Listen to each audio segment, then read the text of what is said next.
Hi, and welcome to this week's episode of ReCharge, a few minutes dedicated to recharging your soul deep within. As I think about the year 2020, all we've been through and all that is yet to come, I think, one thing that we need to learn how to do this year is endure. We need to endure without losing it. Without losing your temper sometimes, without losing your cool, without losing a relationship, without losing your finances, without a job. The list goes on. So the question is, how can we endure despite everything that's going on? How can we endure the unforeseen pressures brought on by a global pandemic? How can we endure the upcoming elections and all of the implications and impacts that those elections will make? How can we endure living in such a divisive time in human history where it seems like people are at opposite ends of the spectrum all over the place? How can we endure all of these things on top of the too many to count normal challenges and pressures of everyday life? How can we endure? Because I'm telling you, we need to endure and we can't afford to lose it, can we? So how can we endure successfully? I'm going to suggest by leaning into God and allowing His nature to impact ours. In 1 Chronicles 16:34, the Word of God says this: "Oh, give thanks to the Lord, for He is good, for His mercy endures forever."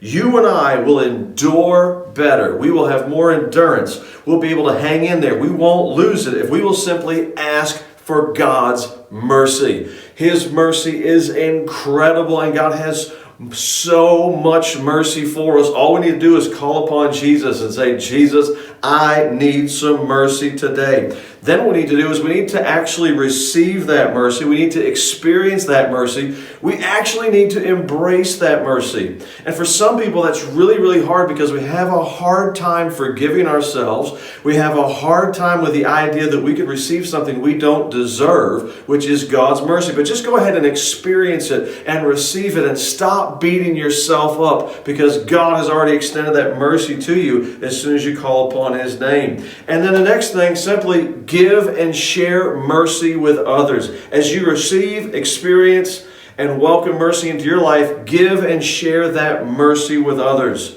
You know, the word mercy in Hebrew, it also means kindness and it means favor. So receive kindness from the Lord, give and share kindness with others. Receive favor from God and give favor to others. Go ahead and sow it into people. What does that mean? It means you go ahead and you give something to somebody that they didn't even expect it. They didn't even see it coming. They didn't do anything to earn it. You just decided to bless them.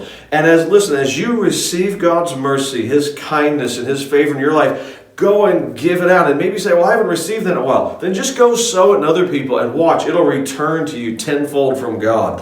I believe that we can endure. We don't have to lose it if we'll just lean into God and allow His nature, allow God's nature. God's very nature is to be merciful. This phrase, "His mercy endures forever," is in the Bible so many times. Why? Because He wants us to receive His mercy and to share His mercy with our world. Don't you think we'd all do better with a little bit more mercy? God bless you, and I'll see you soon.